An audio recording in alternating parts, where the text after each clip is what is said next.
compañeras y compañeros diputados, en este país no hay justicia, porque si hubiera justicia, personas inocentes como el doctor Mireles no estuvieran presos. El doctor Mireles, su único delito es haber defendido a los ciudadanos. En realidad el doctor Mireles se enfrentó al crimen organizado como pocos hombres y mujeres lo han hecho en este país. ¿Qué hubiera hecho cualquier ciudadano en su lugar cuando el crimen organizado era el que había tomado el control y el poder de las comunidades?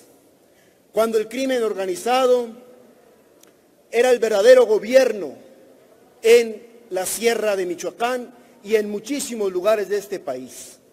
Cuando el Estado había fallado, cuando había un vacío de poder en las comunidades, cuando las tropelías, las injusticias del crimen organizado, como violaciones, extorsiones a los campesinos, eran la cosa de todos los días, y los homicidios de los jóvenes.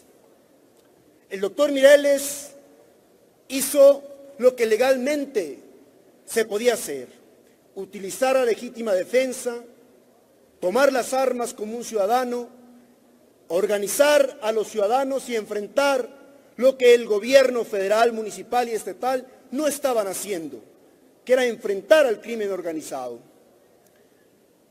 Y eso, por supuesto, que no lo iban a hacer con resorteras. Tenían que hacerlo al mismo nivel que el gobierno, que el crimen organizado lo hacía. Con armas de fuego, sí.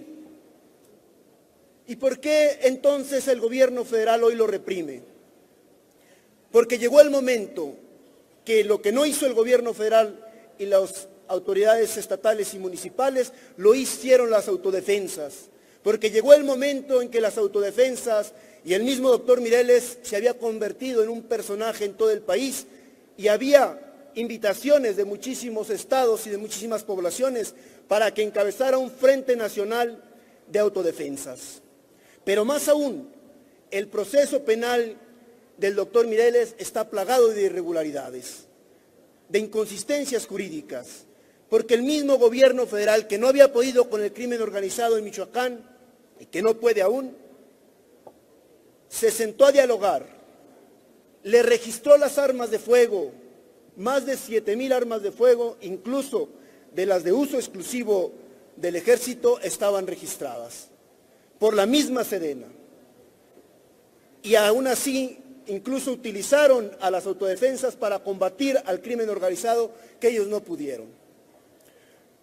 Pues hoy el señor Mireles es un perseguido político, pues hoy el señor Mireles está siendo violentado en sus derechos humanos más elementales. El derecho humano a la salud, porque no se le da el tratamiento adecuado. Se le tiene en una cárcel de alta seguridad cuando no es un delincuente peligroso. Es decir, el gobierno federal lo utilizó y ahora lo reprime.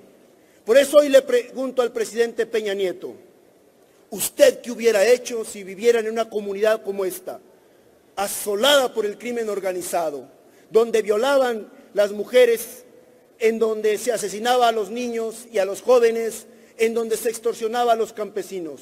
¿Usted hubiera hecho lo mismo, tomar las armas para enfrentar al crimen organizado?